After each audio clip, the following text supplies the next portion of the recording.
Hi everyone, welcome back to my channel. This is LolaAjisafe here. We are discussing if you like it, put a ring. I didn't bring the ring, yo. Oh my goodness. I promised I was gonna have a ring this week, didn't I? If you like what you see, put a ring on it. Like, this is not the kind of ring I'm hoping for, y'all. Let's stop playing. Like, this is just, I'm going to try and have another ring next week. Let's see how that goes. But anyway, we are reviewing, put a ring on it. This is, what's this? Season 3, episode 3, and it's titled Double Standards. And we're going to break into what is double standards. So here we go. First thing we're going back into, how it's always broken down. We'll go a date, round, the round table discussion, and then it's just kind of break it down, the whole point of it. So anyway, we're going straight into it. So we have, let's start with Shay.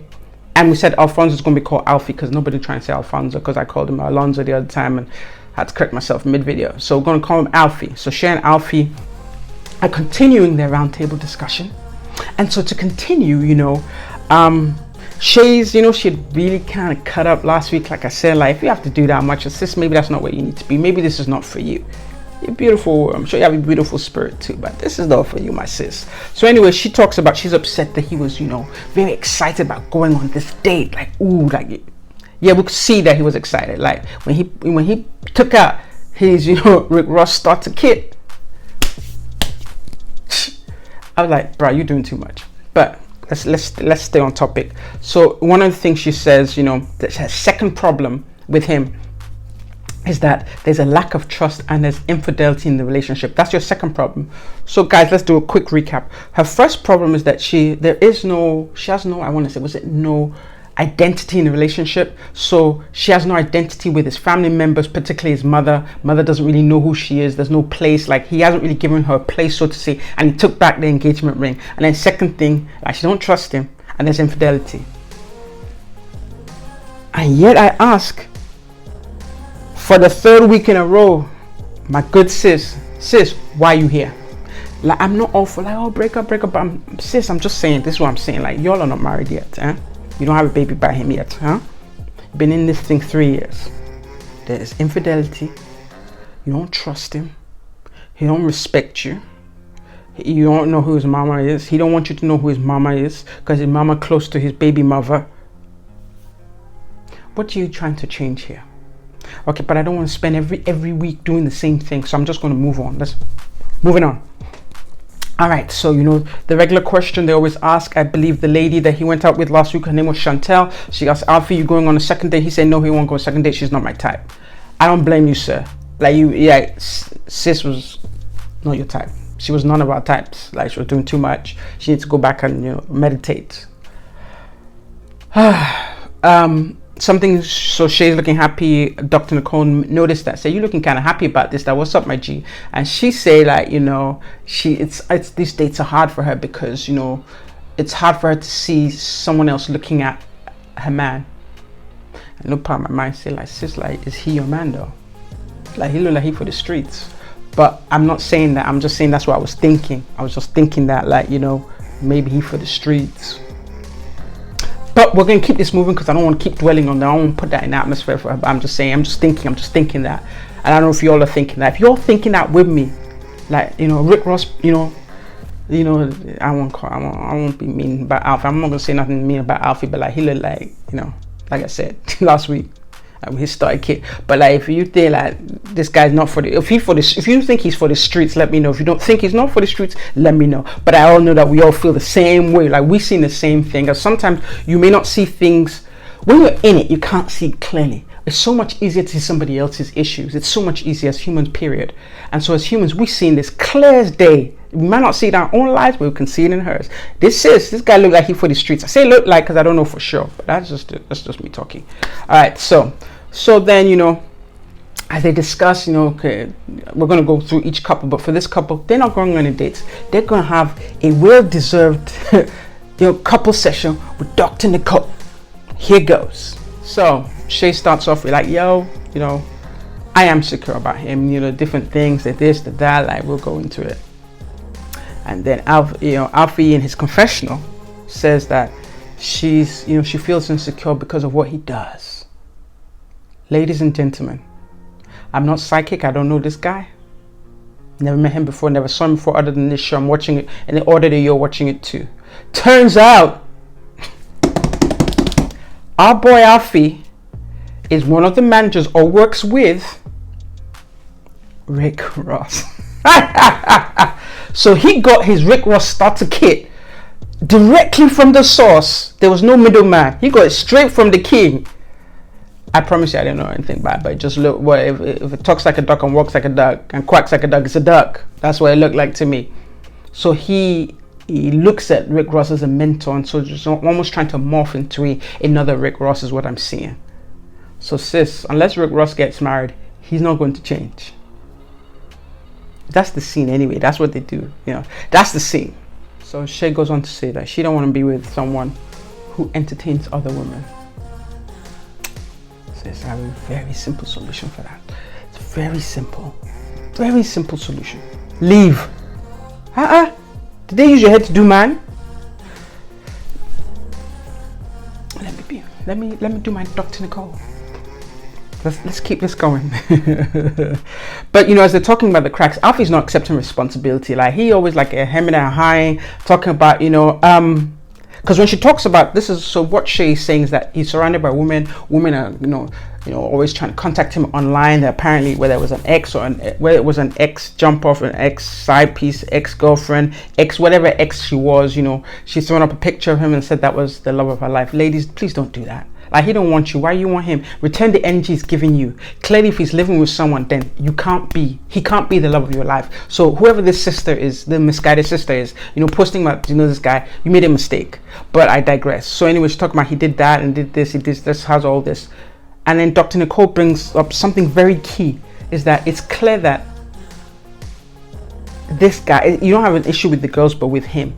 And he clearly has a lack of boundaries. Like he doesn't create boundaries for these other people. So these other, he's not creating a boundary because there's a boundary and across it. There's a way you would punish someone who crosses your boundaries. You let people cross your boundaries if they do. And so he's not really creating any boundaries. So he's like, he can't help it. He's like, his attitude, I can't help it. They just like me. I'm just a nice guy.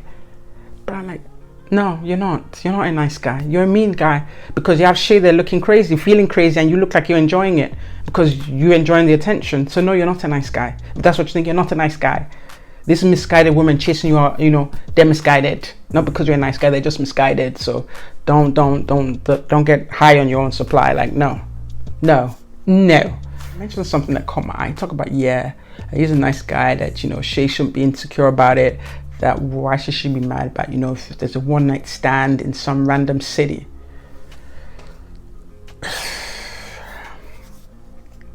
That she should just trust him. I'm saying to this, I like the fact that he's been honest, but nobody's that honest. So if he's saying this much to us on camera, what is he doing when the camera's not on? That's all I'm saying. So Shay, I'm exhausted. Like I don't know, that it just keep coming. But you remember what I said, like first episode, I said it's gonna be good because it's gonna be so much to learn. And sometimes when there's so much to learn, it can be exhausting. I'm like a few minutes in. I think I'm just a few minutes in. I'm exhausted already. Like my chest is heavy, my shoulders hurt. Shay, I'm trying to feel for you. Like I'm trying. So, on one hand, in confessional, is telling us how he's a nice guy. Ladies love him. It's not his fault. No, you're not trying to do anything. You love the attention. But then in front of us, he's saying, talk about, he's going to make sure he's not that accessible to other people. So this won't be an issue for Shay. But he's giving us he's giving us different energy here. The energy he's giving in confessional is completely different energy he's giving during the counseling session with Dr. Nicole. And thankfully she know her man. She talked about she called BS to her. She said, no, my G, that's not what's happening now. I don't believe you. And there's something key that Dr. Nicole tells us, what you can't do is control the attitude and behavior of another human being. That's why I'm going to leave it. That's why I'm going to leave it there. You can't control him. So if you're just going to lay there and wait another 7 years, sis, we can only talk from the sidelines. I can't control you either. I can't make you see reason because that's my reason. It's not your reason. You have to have a reason. And clearly you don't have a reason yet. So, the session really ends with Alfie just playing dumb. It's just, oh, poor me. I'm just a really nice guy. And the ladies are always taking advantage of me. And the truth is, this guy may even like Shay, right? But I think he liked the attention more than he liked Shay. That's what it looked like. He has some growing to do. Definitely has some growing to do. because I don't want to believe that everybody he meets he ends up living with. So clearly he has some like for Shay, but he's immature, so he loves the attention more than he likes Shay. He like living the life. Like, that's what I can say. Shay, if you want to hang around and burn your time, by all means. But there's Peter Pan syndrome here right now. This guy just wants to play with jewelry and wants to play with women like he's playing with toys. That's all I see. And since he's not even like, being introspective, he's not going to change anytime soon. He's not going to change for you. That's the thing. He's not going to change. Don't sit there thinking he's going to change from. No, and that's the mistake we as women, we're always waiting for people to change. Like, if he's not what you want him to be as he is, you don't go into the store and buy food or items hoping there'll be something by the time you get home. You buy them as is. The way you bought them is what you want. How you met him is how he is. I don't see him changing anytime soon. But I'm already exhausted. So we're going to move on. Y'all let me know what you think. Well, this couple always tends to exhaust me. I'm trying not to do too much. Next couple, Kenneth and Shorty. Alrighty. So we know, roundtable discussion. Kenneth last week had been, consumed and occupied with these criminal let me rephrase this. Not criminal activities, but yeah, just like real shady, shisty behavior, like real Tinder Swindler like antics, like making copies of this lady's financial records. Like the pity I had for you is that like real low right now. Because that Tinder Swindler kind of like energy you displayed, I'm just looking like my G, like Shorty leave you. Unless you come new, fresh, with some real reasoning, some real explanation, nobody should touch you. Because that's you dangerous. That's you're the kind of person that will see on an episode of Snapped. But anyway, let me bring this along. So he's talking about how he was distracted on the date, so he really couldn't really think much of the young lady he was with at this point. I don't remember the young lady, but she looked like a lovely young lady. At the time when he was saying that, so no, he's not going to really, continue with her. Shorty looked kind of pleased, and then something quick that Dr. Nicole mentioned is that there's a tendency sometimes, or there's a possibility sometimes for the partner to sabotage their date. But if you do that, you're kind of short fusing your experience in the process, and it's not going to help. And that was it. And so I just had a question here, and this is when this is not even like an example of trauma bonding, but you had something big like that happen, and maybe and the truth is that's embarrassing. One, it's embarrassing that it happened. Two, it'll be embarrassing to say that you stayed. So she didn't bring it up in public, but it better come up in your one-on-one couple session, Shorty. Because like I said, you look like a woman who's at least in your 30s. So you don't have time to waste with someone, because I think you want to have children. I think you want to get married. What you don't want to do is marry a criminal. There's not a now criminal, because there's such thing as being reformed, rehabilitation. This guy's he has no rehabilitation. He's still kind of keeping it a secret. That no rehab has occurred. No change has occurred. Because we all have sins. Those who, he without, sins cast the first stone, Who has not sinned cast the first stone? Yeah, all that. So I'm not saying you can't have somebody with, who has had a past. But this is not his past. This is his present and maybe his future. Like, you waiting for him to scam you? But bring it down. So what I'm surprised is it didn't come up. Okay, like I said, I've given reasons why I think, maybe she's embarrassed. She don't want to come up. But it needs to come up in their discussion. So, but that's definitely a huge flag. Like, it didn't come up. It's a huge flag. And I just hope they're next for a couple discussion, because it didn't come up. So anyway, and they're going on to dates. So the two of them will be going on dates this week. So Kenneth, prepping for his date, he's in a better mood, better energy. It's been a little bit of time, so now he's not feeling so much like the Tinder Swindler. So his mood is lighter. So maybe he's not much of a criminal, because he does feel bad about what he did. And I think that's when we recapped last week. He's the kind of person that he'll do something and be like, so sorry, really sorry. But the problem the problem here is that he keeps doing it. That I'm sorry, like that, I'm sorry, like I don't want to hear it anymore. Like, you do it twice, like I'm sorry, it's not working, it's not flying, it doesn't hold. And that's a dangerous thing. Like, you get caught up, he'll continue to raise it until, like I said, like it could be something horrible. But anyway, so he's getting ready for his date this week. and his date is somebody called Maisha. Let's call her Mia, like Mia for sure. Like, well, I'm not going to start playing with somebody's name while we need to be talking. So meet up with Mia. But the catch here is that Mia used to be an intern for Shorty back in the day for a morning show. So they know each other. These women know each other. I don't know if that's a bad thing or a good thing, because sometimes when women know each other at work, don't mean they're friends. Don't mean they like each other. In fact, they might be direct competitors. So this is not a great situation. Or it could be a good situation. Let's see how this goes. So they meet up, they're talking, but it sounds like it's not going to be a good situation. You know, she's Mia, for short, seems okay with it. She's like, may the best woman win. I'm like, I thought I was the only one that heard. I'm like, may the best woman win. Like, lady, I thought you were friends. Can we put sisterhood? You know, can we put the sisters before the bros? Like, forget the bros. Like the way they talk about us. And then she adds on to it. Hopefully he makes it back. I'm like, oh, Mia for the streets. Mia in for the streets. She's not going to be playing like I'm my sister's keeper on this date. No, she's for the streets. So they go to their date. Looks like they're having some kind of seafood, something like, I don't know, shellfish, crawfish, what they're having. And so they get talking. Apparently we get to know a little bit more about Kenneth. He's being a contractor right now. He considers himself an entrepreneur. I'm not sure what he does either. I also said he's a food blogger. But something that I talk about, he a Gemini. I'm like, Gemini, oh Lord, Gemini, run. Let me stop kidding. But just a lot of Gemini men I know, but like, yikes. But that's a story for another day. But anyway, turns out he's a Gemini. Ladies, Gemini too. Mia, for short, is a Gemini. So I don't know. But the problem is it might work, it may not work. Because my experience with Geminis is like, is this or is this? You don't know who you're dealing with. Like, you know, when did they switch? When did they switch? When did they switch? Do they meet the same? I don't know. I digress. Let's keep this going. She called him the perfect catch. That's, yeah, like stuff's coming to me now. I'm like, okay, but at this point I'm like, sis, like, why are you putting pressure on our colleagues, man? But I guess, like I said, she for the streets, so she don't care. That's her colleagues, man. So cutaway, looks like they have a great date. That's gonna be a discussion. Let's see how that goes. But let's go on to Shorty's date. Shorty has opted to meet up with Hollywood again.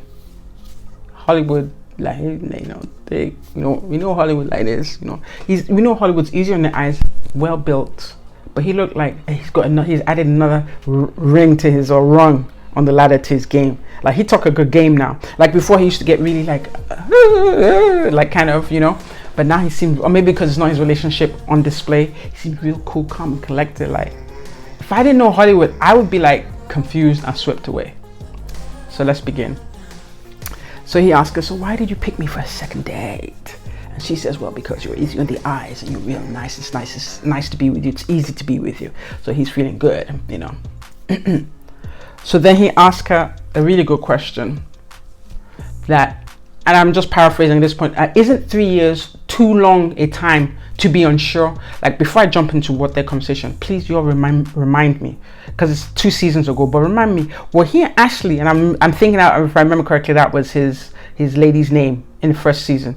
Were they not dating for 8 or 9 years? Like, please remind me if I'm wrong or if I'm right. Or maybe he's talking to her from experience. Like, so he's done the work, he's done the therapy, and he realizes it's not good to waste a woman's time. Please let me know. But back to this. So he asked a really good question that, isn't 3 years a little too long to be unsure? And then she begins to break down to us how she had attempted to break up with, you know, Kenneth a few times. And one of these times, she'd actually got another apartment. But he waited for her outside her job and followed her to the new apartment, just like a puppy. And then her friends had told her that, oh, like she said half her friends were like, oh, the person I broke up with didn't even make an effort. And so the toxicity continues. People, please be very careful. I mean, your friends mean well, but that's not a good sign. No, like, I mean, he have no self-respect, like if he, like, yeah, he don't want to give you space. He's following you to your new place, and that's why you guys didn't break up. No. That, so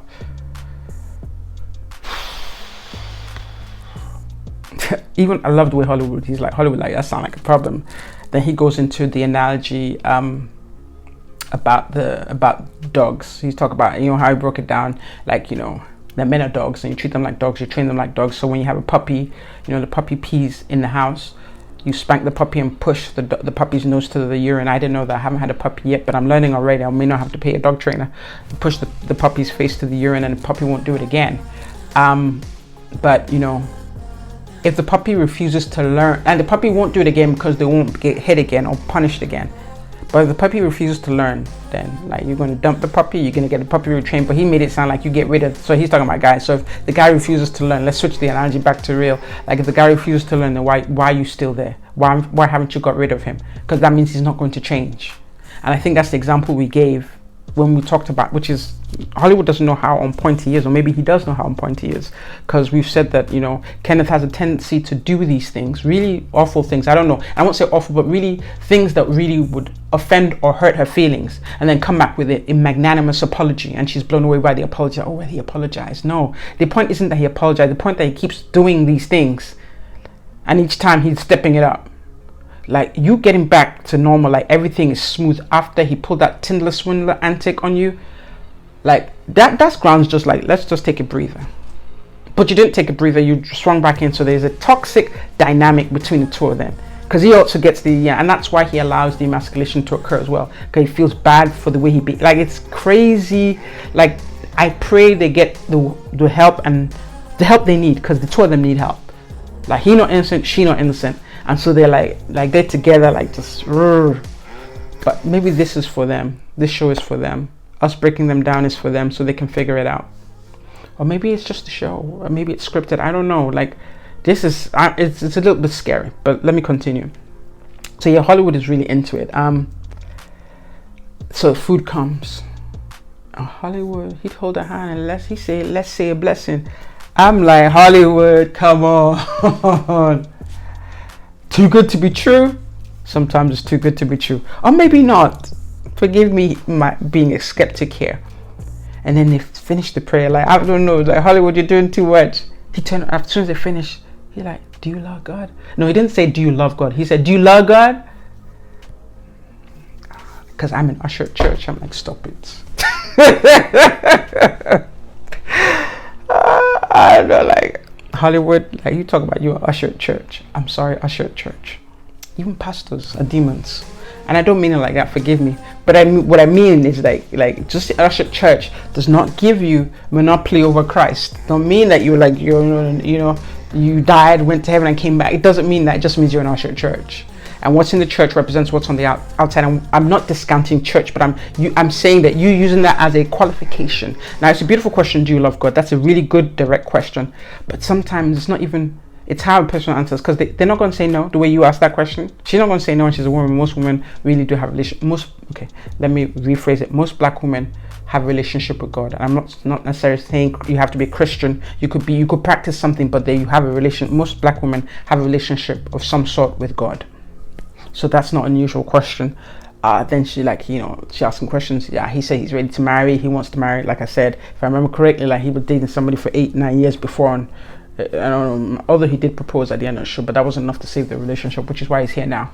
So let me give him the benefit of the doubt. But I'm just saying, like, coming on a little too thick. But he did, Hollywood is saying things that make sense. He did say something clear here. He said something about how he feels that Shorty's stuck in this relationship because she feels this is the best she can get. Is that not the story with a lot of women? A lot of women out there right now in these relationships, suffering and smiling. What Nigerians say, suffering and smiling. And all because you feel like this is the best you can get. I pray you find your freedom, but let's keep this show moving. But we're saying Hollywood laying this on thick. All right, next couple, Otis and Shalana. I'm not feeling Otis. But anyway, they go breaking down. Otis talks about his dates with the other lady last week. Yeah, it was, she seemed more traditional, more towards what he suited for what he likes, because he does confess that his foundation is more traditional. That's what he prefers. He recognizes that his relationship is like a 50-50 kind of modern style, but he would rather it was more traditional, because he wants to do, he lays it on thick. Like he wants to do more for her so she can be at home more and da-da-da. And well, you don't call her Shalana, but let's call her Charlie, because that's what he calls her. But Charlie, talk about, nah, he just wants control. And sister, I have to agree with you. That is a form of control when you have the woman in the house. Okay. Her exit strategy is limited if she doesn't have her own independence. So very, very quickly, she becomes, a toy for you to play with, or toy with, and control and mess with, and then throw in her face that you're the one earning all the money, whereas everybody knows that working at home is much harder than any business or any job you have on the outside. Being a housewife, children, housework, all those things is one of the hardest jobs in life. But let's keep this going. So I mean, they kind of cap off their session with, this Charlie anyway says that they're still working on him listening more and them having better communication. And then Dr. Nicole did say something here, is like, are you willing to listen to a different perspective, or is your word bond? Like nothing happens after, like what you say goes. It's my way or the highway. Like I'm paraphrasing though, keep that in mind, and left it open, like just to almost give him, because he definitely is very headstrong, so he probably he can't be pushed, so he definitely needs time for information to sink in. And Dr. Nicole just, in her Dr. Nicole way, just kind of leaves it for him to hopefully seep in. So Otis says no to a second date, so I mean, he's gonna have a fresh date. And so now his fresh date is with a young lady called Milan. Beautiful lady, also into the radio industry. She's a DJ or something. So they have a horse riding date, which is, something he likes to do. The poor lady Milan, full by the outer package. I'm like, lady, run. Don't say like he looked nice and she's lucky and he looked good and he do all this. Like he looked like he worked out, all this stuff she was saying on the day. I'm like, sis, run. She invited him out to another gig she was having that night for him to see her at work, but he would, he made the wise choice, and he said, he politely declined. They get home, and at that time I didn't understand. It seemed like Charlie was really pushing, to me, in my opinion, for like details of the date, and he was very blasé. Like, I enjoyed myself. The horse riding was really short. That I really need to do more of it. Like, but it just seemed. She said like she was just so keen, like he's pushing, pushing, and she feels he's holding back. It just seemed too much, and at the time I didn't understand. But by the end of it, we'll get it. So now we go back onto Charlie's date. Was a gentleman called Brent. Now that's a better option. Now this will give Otis a run for his money. Now he's gonna feel a little bit of pressure, and I like that. Okay, taller, built, look more grown, look more mature. The guy they gave her last time, Meta, lovely guy from Namibia. Like he looked like guy's son. We said this, but let me keep this going. So they go for a pasta making class, and we already said that Charlie said this guy needs to feed her because she likes food and she's gonna be hungry. So anyway, the pasta making class, they get chatting. It's really like a nice little flow there, and then they start this conversation. Where do you see yourself in 5 years? And so she says, married with kids, the white picket fence, all that. Then he says the same thing. And then he says something about, running in a congressional race. I'm like, Rrr. And she did the same, do that. Rrr. I'm like, sis, don't do it. Run now. Because when you're going into politics, you almost have to, even if that's not who you are, for the sake of his career, you literally have to follow those traditional gender roles. Right? You all tell me. Even if that's not who you are, for the sake of his career, if you want him to do what he's doing, you literally have to follow those traditional gender roles. But let's keep this going. So like already that sounding good to Charlie. Like she's really excited. Like, ooh, I'm gonna be a senator's wife. Oh, nah. Okay, let me stop. I didn't say she said all that. But she starts asking him questions about foundation principles, gender roles and stuff like that. He kind of says what she wants to hear. Agrees, like he wants to do it. He wants to be able to provide where she has the choice, where she doesn't have to work. Sis, like if he's running for a congressional race, it's gonna be a point. Please ask my Aunt Michelle. It's gonna be a point where you have to put your stuff to the side. But let's keep this going and then talk about the S word, submission. Seems to be a big word, but anyway, they both kind of agree that one submits to the other, and this is why I keep saying it shouldn't be like a word that scares people. One submits to the other. That's the true meaning of the word. You might have some other people who have some other fancy ideas, but we know it's one submit to the other. He says something key. He's like, why would you date someone who won't do certain things for you or share that idea with you? And I feel like that question is for you, Charlie. Like, if you feel that much of a difference between you and Otis, why you continue to date him for 3 years? He's not going to particularly, like, he's fixed. He's not going to change who he is, how he feels in his traditional gender roles. He's not going to change, and heaven forbid you get pregnant. and marry this guy, it's only going to get worse. Read my lips. So we get back now. It's roundtable discussion now for all the dates. Again, for the second now, because everyone's gone on a date. And again, I see it seems like she's rubbing her hands like, yes, now I'm going to hear about his date. Like, at the time she just seems so thirsty of wanting to know about his date. I'm like, is she guilty of what she accuses him of? Because she seems, is it control she wants more information about date for control? I'm like, what's going on? Now they're going to tell us what's going on. So when they start, Otis starts talking about, yeah, they went on horses. Oh, it was fun. He's very blasé about it. They went to the same high school. It was a comfortable date. They did have to seem some chemistry, but just chemistry doesn't mean everything. And And then, like I said, your body speaks louder than words. So Dr. Nicole looking at my girl, Charlie, she's like, Charlie, your face look like you swallowed a lemon. But she didn't say that. I'm paraphrasing once again. You look like you swallowed a lemon. Please let us all know what's going on with you, sis. What is the problem? And then she says she's upset because Uncle Otis had set up some rules that when they go on a date that they have to break it down blow by blow detail and have to discuss it, but he's now has a double standard, the title of the episode, because he's not giving the information but he's getting information from her.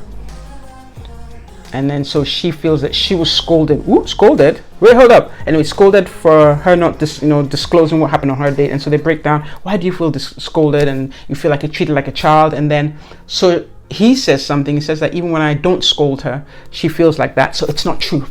Like he's just poo-pooing it and being on the defensive and throwing away whatever is going on. You can see right here that this is not someone who's receptive to therapy at this point in his life. I wonder how old he is and how he grew up, because that's all what we are. He's on the defensive. But in the meaning of that, I see Alfie and Shay looking. I'm like, you people don't need to be looking. What you all need to do is cover your face because your situation's no better. But okay, let's go back to Otis and Charlie.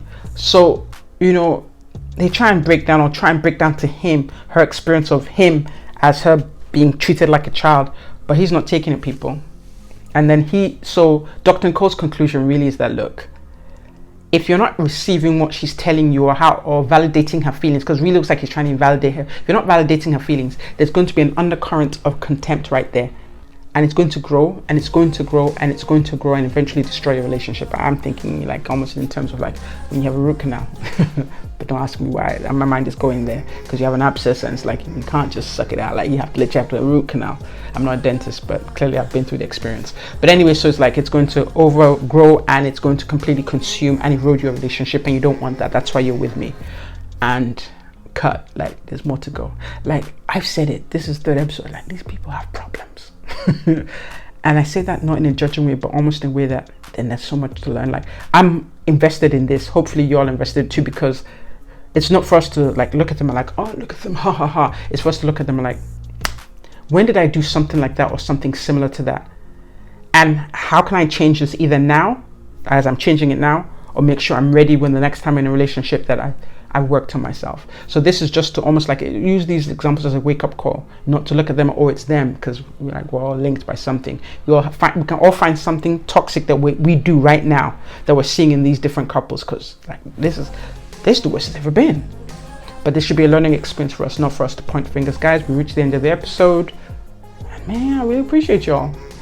Don't forget to like, comment, subscribe, and last of all, my girl Crystal and my boy Kojo, aka Kofi, aka Little Black Book. Like I said, they review the show Mondays on their own network. I believe it's 3 p.m. EST. Don't forget, they always recap, so their recap's going to be on Monday, 3 p.m. EST. Guys, it's been real. Thank you for watching. Lola, over and out.